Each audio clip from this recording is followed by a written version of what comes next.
హరిహర వీరమల్లు మీద జరిగింది కుట్ర అన్నటువంటి అంశం, దాని మీదన కార్యకర్తల ఆగ్రహం, పవన్ అభిమానుల ఆవేదన, దాని మీద స్పందించినటువంటి కందుల దుర్గేష్ విచారణకు ఆదేశించడం, ఆ నలుగురు అన్నటువంటి పాయింట్ ప్రధానంగా డిబేట్కి రావడం, ఆ నలుగురు ఎవరో తేల్చమని కందుల దుర్గేష్ ఆదేశించడం, ఆ నలుగురు ప్రపంచం మొత్తానికి తెలిసినటువంటి వాళ్ళే, సినిమా థియేటర్లు గుప్పెట పట్టినటువంటి అల్లు అరవింద్ కావచ్చు, తర్వాత సునీల్ నారాయణ్ కావచ్చు, సురేష్ బాబు కావచ్చు, దిల్ రాజు కావచ్చు, ఈ నలుగురు అన్నటువంటిది మళ్ళీ చర్చకి రావడం, ఆ నేపథ్యంలో పవన్ కళ్యాణ్ ఆగ్రహం వ్యక్తం చేయటం, ఆ తర్వాతన అర్జెంటుగా అల్లు అరవింద్ అబ్బే నాకేం సంబంధం లేదని చెప్పడం, మరొక వైపున సినిమా థియేటర్ల సంగతి తేల్చాలని డెసిషను, అట్లాగే నాకు రిటర్న్ గిఫ్ట్ ఇచ్చినందుకు థ్యాంక్స్ అంటూ పవన్ కళ్యాణ్ ఆగ్రహం వ్యక్తం చేయడం, అలాగే థియేటర్ల సదుపాయాల సంగతి ఏంటో తేల్చమని చెప్పి సంబంధిత శాఖల్ని ఆదేశించడం,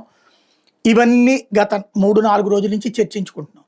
ఇందులో భాగంగా దిల్ రాజు మొన్న మాట్లాడి అసలు ఆ ప్రతిపాదన తెచ్చిందే తూర్పుగోదావరి జిల్లాకు సంబంధించినటువంటి వాళ్ళు, నాకు సంబంధం లేదది, అసలు పవన్ కళ్యాణ్ దాపే దమ్ము ఎవరుందంటూ ఆయన్ని సంతృప్తి పరుస్తూ ఇటు అల్లు అరవింద్ కానీ దిల్ రాజు కానీ సేమ్ టైం అది జనసేన మీదకే తోశారు.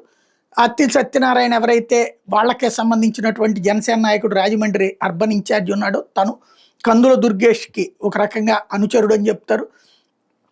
ఆయన ఈ వ్యవహారానికి సూత్రధారి అని చెప్పి దిల్ రాజు చెప్పడం, వాళ్ళు పెట్టినటువంటి తీర్మానం తప్పించి మరొకటి చేయలేదని చెప్పడం, దాంతో ఆ సత్యనారాయణని సస్పెండ్ చేయడం జరిగింది.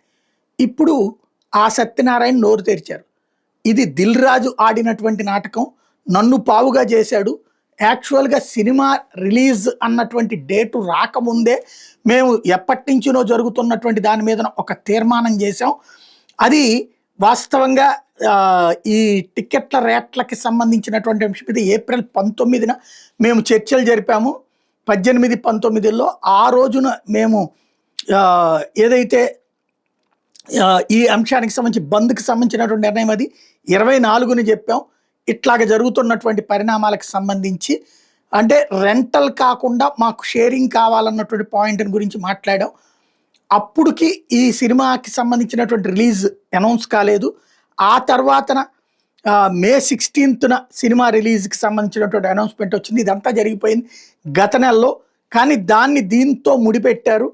ముడిపెట్టి నన్ను పట్టుకున్నటువంటి అంశానికి సంబంధించినటువంటి ఇష్యూ జరిగింది అన్నటువంటి కాన్సెప్ట్ని ఇక్కడ తెర మీదకి తీసుకొచ్చారు.